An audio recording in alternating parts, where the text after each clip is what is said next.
What's up, y'all? I was gonna write a post out, but I just feel like I need to say this. You know, I would say happy 4th of July, but it's not really a happy 4th of July, is it? Because 4th of July is supposed to stand for independence and, you know, how a country fought for freedom, all this stuff. But this ain't the land of the free. Y'all have taken away women's rights. You're trying to take away voters' rights. You're not representing anything that this holiday is supposed to be about. You know, I listen to the Star Spangled Banner and all of that, and I go, this is not the land of the free. This is not nothing that we're saying that it is. Nothing. So it's hard for me to say happy 4th of July because it feels like we're going back to slavery, you know. So maybe I should say happy back to slavery day, because if we don't do something, there will be no Independence Day for anyone. I'm going to do everything in my power not to talk about Leslie Jones's looks. Where else, if not America, can you resemble Grape Ape and have the success that Leslie Jones has had?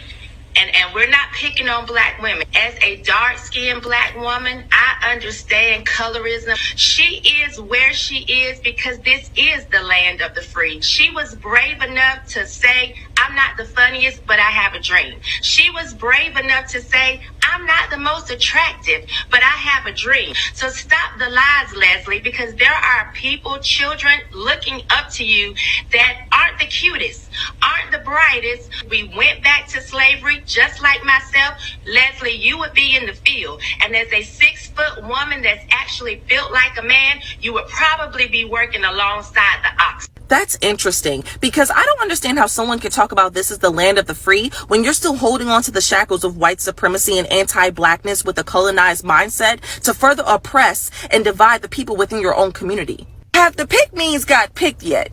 I don't understand how a dark-skinned black woman can say they understand colorism, but then turns around and is colorist to another dark-skinned sister because they believe that they are the more palatable option, when at the end of the day, we're still viewed, stereotyped, and stigmatized a specific way because we're black.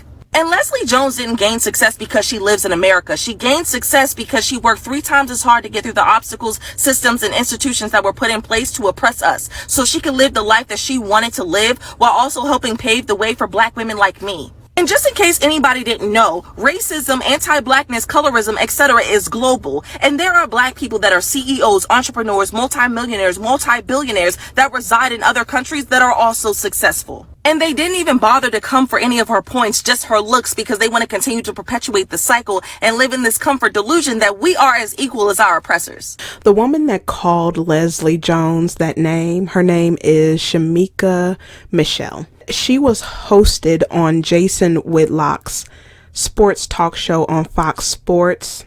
No surprise, this is Fox, right? Jason Whitlock is a disgusting, flaming hard and soft shoe clown. He does not have any right to be talking about somebody's looks. Just pause the video, go back to him, pause the video. He's laughing when she says that disgusting thing that she said.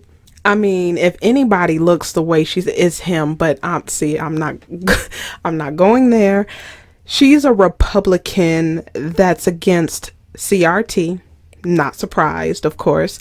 She is trying to get to the Trump supporter bag. She is not in that bag just yet. She's at $387,000 compared to Leslie Jones' $7 million. She's coming for Leslie's looks when Leslie is a beautiful black woman. Shemeka thinks she is a better looking dark-skinned black woman. She's less successful than Leslie and is 1,000% jealous of Leslie's success. Leslie decided to say she does not celebrate the 4th of July. She called it Slave Day. I don't either, and I know many people that don't. Same with Thanksgiving and Christmas. What in the hell is my black ass celebrating an event that happened on 1776? Honestly, if your black ass got in a time machine and went back to 1776, what do you think you would see? I just can't with the BS.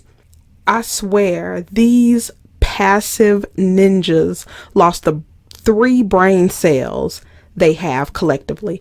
Again, I understand she is trying to get that money, but you can go far in your pursuit of getting the bag. And this witch crossed the line. She went way over the line. Shemeka Michelle has 3 dark-skinned daughters that would be called exactly what she called Leslie. She can be called what she called Leslie. This is the same ish they did to Serena Williams before she married her husband. Then after these mofo wanna cry, she married out. Now we have a stupid dark-skinned black woman that's throwing colorist racist names at another dark-skinned black woman, which shows her disdain for herself and her daughters. Leslie did nothing to her, and she threw this disgusting language at her. It's how she feels about herself, and even more disturbing, her own daughters. Because she's sitting up here calling this woman an animal and a man, basically saying, you know, she would have to work twice as hard as she is because Leslie is tall, and the way Leslie looks, when honestly her daughters and her, they look the same. Dark-skinned black women, unambiguous dark-skinned black women. And everything the TikToker said is true, and I'm going to leave her information in the description box, so if you want to watch the entire video, you'll be able to click on the link, go to her video, and hear everything, because she said nothing wrong and she got this right 100%. She crossed all the T's and dotted all the I's. There was a comment that basically said, this is why we're stuck where we are, and I 100% agree. We are not going to have any progression when you have people like this being the loudest and being put on a pedestal to represent us. Somebody else was talking about the nerve of Jason Whitlock's to talk about somebody's looks. I agree. He has a lot of nerve, but it is. I mean, how can a house be divided and you have people tearing people down for the bag or whatever because they feel like they're better than someone, looks better than someone, skin may be lighter than someone, and it goes on and on with the colorism, the featureism, the texturism, all of it, and just tearing each other down for $1. Yeah, this was one of the most disgusting things I've ever seen. And Jason Whitlock is a whole itch and a half because he literally set her up to say it because he knew she was going to get the backlash. He didn't say it. She said the words that he would have liked to say, but he let her take the bullet. But I'll go ahead and leave it right here. Let me know how you feel about the situation, and I'll catch you in the next one.